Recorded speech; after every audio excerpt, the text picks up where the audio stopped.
चलित मास 21 तारिख ब्रह्मपुर स्टाडियम ठारे ओडिशा सरकार द्वारा माराथन 2025 आयोजित होइथिला। एहा गंजाम जिलापाल परिचालना करथिले एवं ब्रह्मपुर विधायक के अनिल कुमार, गंजाम जिला क्रीड़ा संघ साधारण संपादक जे कामेश्वर राव, शारीरिक शिक्षा निरीक्षक Shri Bhagirathi Swain, stadium incharge Shri P Panigrahi एवं अन्य कर्मकर्ता माने परिचालना करथिले।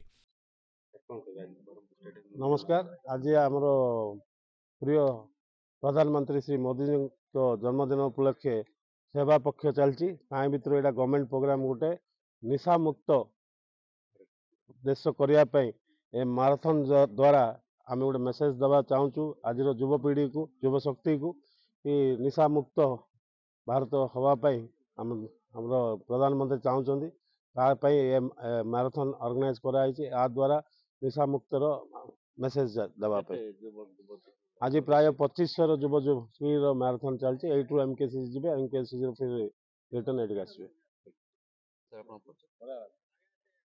सुनील कुमार क्रिकेटा अतिरिक्त जिलापाल गंजाम। कौन कहे आज जो माराथन चलती निशामुक्त भारत तो केते लोकप्रिय हो युवक यही प्रोग्रामटा बहुत लोकप्रिय हेबो जनप्रिय हेबो।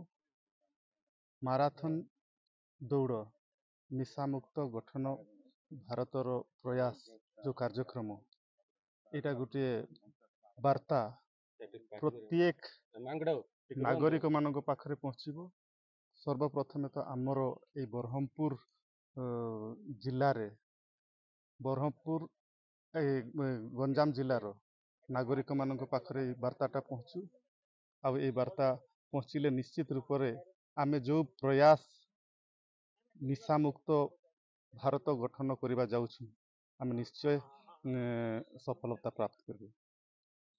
एई माराथन रे 1000 रु ऊर्ध्व बालक और बालिका माने जोग देइथिले एवं 10 Odisha battalion NCC army unit रे जड़ित थिबा विभिन्न सरकारी और बेसरकारी स्कूल और कॉलेज रो एनसीसी कैडेट माने जोग देइथिले। ब्रह्मपुर महात्मा गांधी स्टाडियम ठारू एहा आरंभ होइथिला।